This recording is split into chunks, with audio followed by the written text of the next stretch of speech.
మాజీ డీఎస్పీ నళిని ఆరోగ్య పరిస్థితి బాగాలేదని ఎమ్మెల్సీ రామచంద్రరావు ఆందోళన వ్యక్తం చేశారు. నళిని కోరుకుంటే ప్రధానిని కలిసే అవకాశం కల్పిస్తామని, అయితే ప్రోటోకాల్ ప్రకారం కొన్ని నిబంధనలు పాటించాల్సి ఉంటుందని తెలిపారు.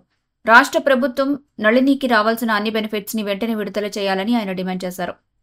మరోవైపు ఆరోగ్యం క్షీణించిన నళినిని చూసేందుకు తెలంగాణ నలుమూలల నుంచి పలువురు వస్తున్నారని పేర్కొన్నారు. నళినికి అవసరమైన సహాయాన్ని బీజేపీ పార్టీ అందిస్తుందని రామచంద్రరావు స్పష్టం చేశారు.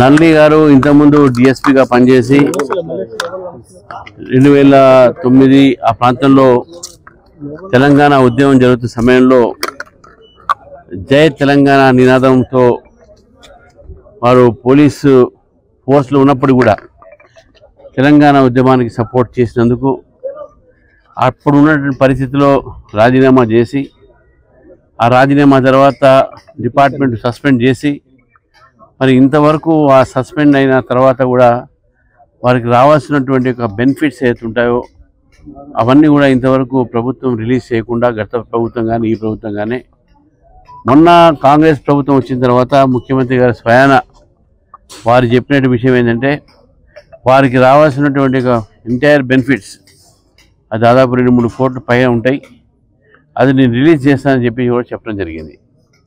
మరి వారు ఆ రోజు 16 పేజీల రిపోర్ట్ ఇచ్చి వారు చెప్పినటువంటి సంజాయిషిగానే అప్పుడున్న పరిస్థితులు కానీ ఎక్స్ప్లెయిన్ చేసిన తర్వాత ఆ రిపోర్ట్ కనబడట్లేదనో, లేకుంటే ఆ ఒక బెనిఫిట్స్ ఇవ్వాలనేటటువంటి ఆలోచన ప్రభుత్వానికి లేదు అనేటటువంటి ఆలోచనతో నళిని గారు ఈరోజు మానసిక శాపానికి వారు గురయ్యారు.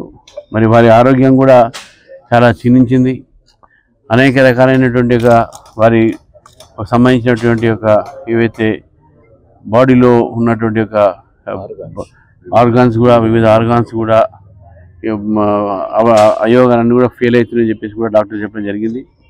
కాబట్టి ఈ పరిస్థితిలో ఒక మహిళా పోలీస్ ఆఫీసర్గా తెలంగాణ ఉద్యమంలో పూర్తిగా తెలంగాణ ఉద్యమకారులకు నైతిక ఒక సపోర్ట్ ఇచ్చినటువంటి ఒక రిజైన్డ్ పోలీస్ ఆఫీసర్కు మేము నైతిక సపోర్ట్ చేయడానికి రావడం జరిగింది.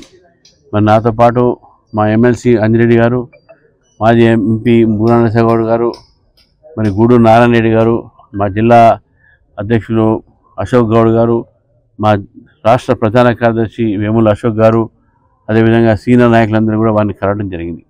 వారు చెప్పినటువంటి బాధ నిజంగా మాకే చాలా బాధగా అనిపిస్తుంది. నేను ప్రభుత్వానికి కోరుతా ఉన్నాను, వారికి రావాల్సినటువంటి ఏవైతే రిటైర్మెంట్ బెనిఫిట్స్ కనీసం రిలీజ్ చేయండి.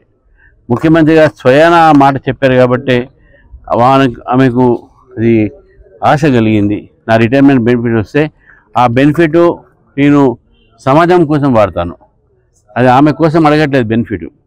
ఆమె మధ్య యోగిని అయింది. ఆ యోగిని అయినటువంటి దీంట్లో ఆ వచ్చిన ఏదైతే బెనిఫిట్స్ అయితే ఉంటాయో దాని ద్వారా సమాజానికి ఒక సహాయం చేయాలని చెప్పి కోరిక ఉన్నది. కాబట్టి ఆమె ఈరోజు అడిగినటువంటి డిమాండ్ ఏదైతుందో అది చాలా వ్యాలిడ్ డిమాండు, సమంజసమైనటువంటి డిమాండు. కాబట్టి నేను ప్రభుత్వాన్ని మరొకసారి డిమాండ్ చేస్తూ ఉన్నాను, నళిని గారిని మానసిక స్థాపన నుంచి బయటికి తీసుకొచ్చి ప్రభుత్వమే ఆమెను ఆదుకోవాలని చెప్పేసి కూడా ఈరోజు మీ ద్వారా కోరుతా ఉన్నాను. ప్రధానమంత్రి కానీ ఇప్పుడు కూడా చెప్పింది నాకు, ప్రధానమంత్రి గారు ప్రోటోకాల్స్ ఉంటాయి తప్పకుండా చెప్పాము. దానికి ఆమె అపాయింట్మెంట్కి ముందు అడిగితే అపాయింట్మెంటు దాని ద్వారా వాళ్ళకి, ఎందుకంటే ప్రధానమంత్రి గారి అపాయింట్మెంట్ తీసుకోవాలంటే దానికి కొన్ని ప్రోటోకాల్స్ ఉంటాయి. ముందుగా మనం బెనిఫిట్ వారు ఇక్కడ వచ్చినప్పుడు కానీ లేకపోతే వారు అటు పోయినప్పుడు కానీ అప్పుడు వాళ్ళు ఇస్తారు. అట్లా జనరల్గా ఇప్పుడు ఢిల్లీ పోయినని చెప్పి తప్పకుండా మాకు చెప్తే మేము తప్పకుండా పార్టీని ఫార్వర్డ్ చేస్తాం.